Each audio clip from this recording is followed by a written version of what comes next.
Yeah, so 2019, Pikes Peak National Hill Climb, 6 months of work, 6 months of testing, time off, angry wife, crying baby, all that stuff. So yeah, it's all coming together now.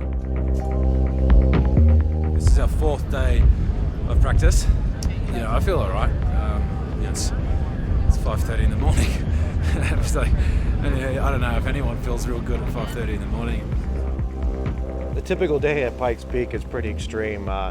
We're only allowed the mountain first thing in the morning before it's open to the public. So that means getting up before 3 o'clock, getting on the road around 3 o'clock, setting up your pits and everything around 4. And then we actually are rolling around 5 or 5:15, depending on what the sun gives us. And so you're first out, you're freezing, you can hardly see. You're on this extreme mountain, you're thinking, what am I doing here?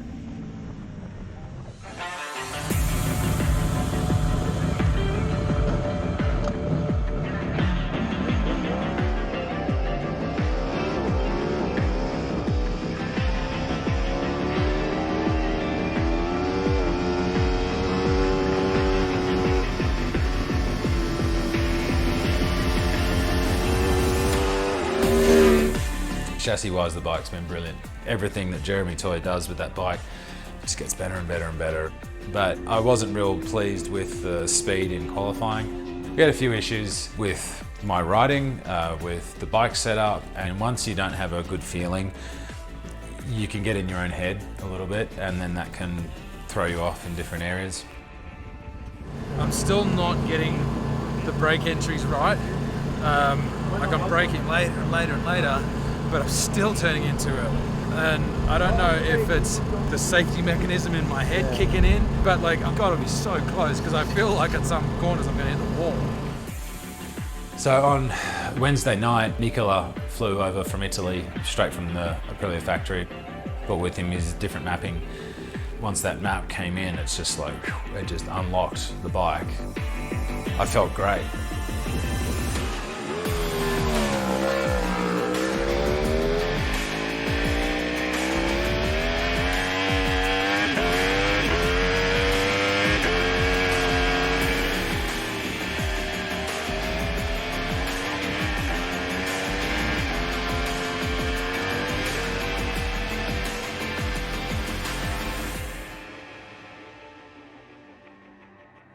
The team this year has been amazing, absolutely incredible. Like I've had guys helping me.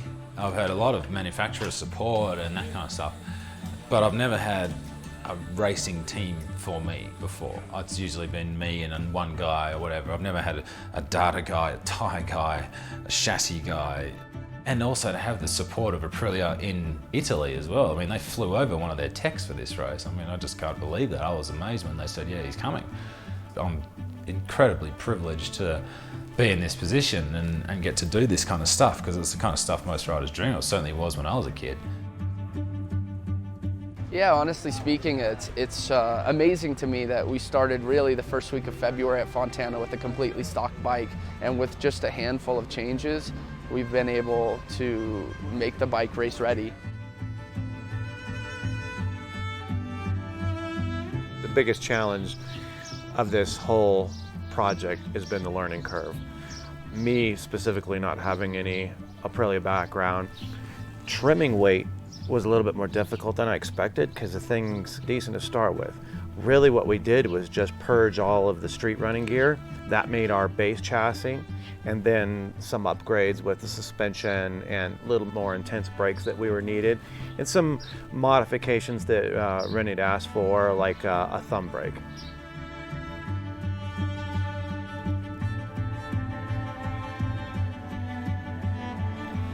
Easily the thing that makes the biggest difference in any races on the street, Pikes Peak, any of your road races, is the calm of the rider and being able to focus positively. The consequences are extremely high, and that's always in the back of your mind, because obviously as a human, you're thinking, I don't want to get hurt. But as a racer, you're like, I'm gonna win. So these two are in this constant battle with each other, and you know, it it overstimulates the focus in most of us, and that's how the fast guys go fast.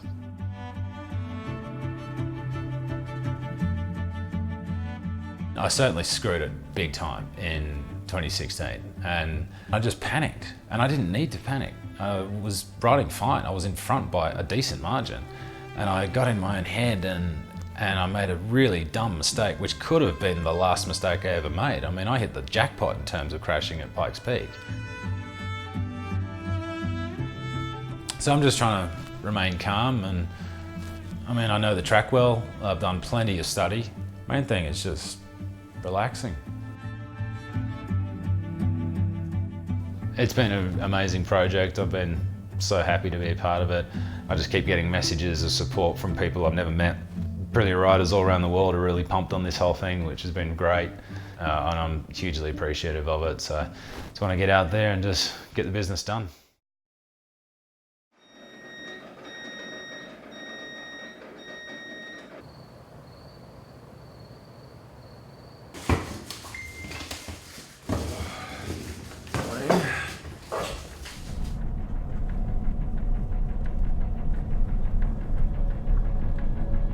Race day morning at Pikes Peak. Didn't get a great night of sleep last night, but I've never got a decent night's sleep the night before Pikes.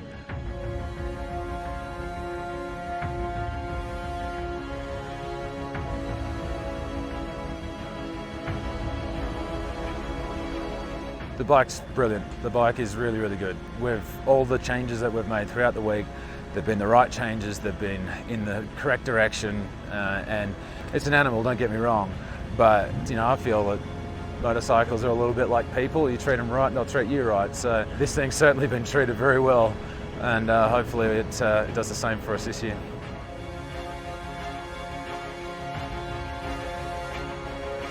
I don't want to say what result I want because I don't want to jinx myself.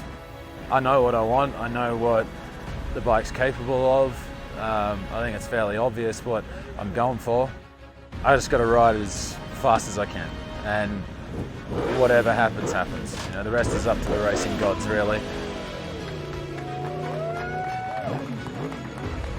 You know, it's like facing up to the demon, and it's a beautiful thing, but it's a terrifying thing. So, time to get this show started.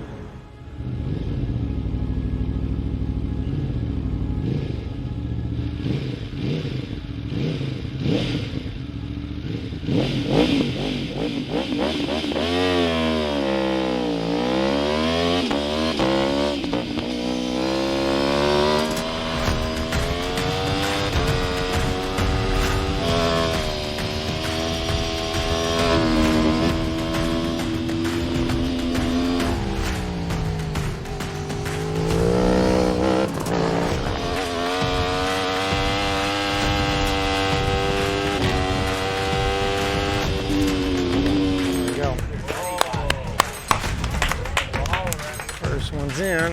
Good.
Still in there, that's good.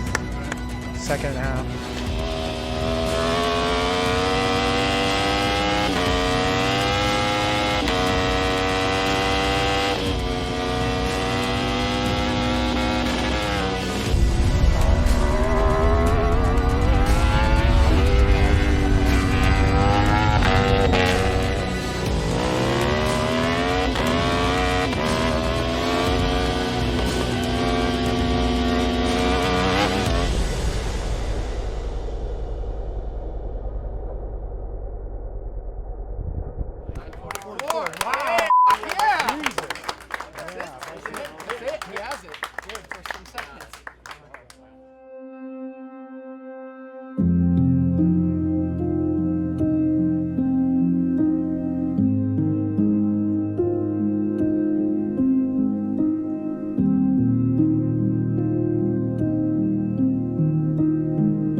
Yeah, it has been. It's been a hell of a day.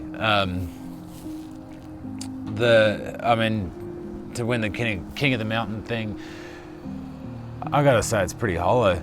Like at the moment, it feels very hollow.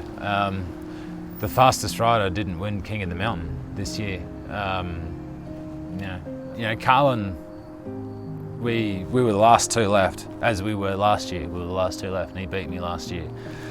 As I was literally about to pull the visor down, Carlin came up to me and shook my hand, and he just said, "Good luck, man, see you at the top." And I was like, "Absolutely, man, see you at the top, have a good run." And 10 minutes later he was gone. And yeah, unfortunately America's lost a really good racer and a great human being. That's the short of it. I think in the long term, I'm going to look back on this as a job well done. My objective was to win the heavyweight crown, and if we were lucky, and I mean really, really lucky, we might be able to have a good shake at the heavyweight record. We got both of those. So as far as I was concerned, that was a success. Carlin's death obviously casts a big shadow over all that, but it doesn't change the fact that we worked really, really well as a team over a long time. And Shane Pacillo, who coordinated this entire event from a couple of beers in Costa Mesa to a full-on race team, and that went out and won Pikes Peak. I'll look back on that in 10 years, 50 years, when I'm a disheveled old man screaming at the weather. It's like, I'll look at that and think, shit, yeah, we did all right that day.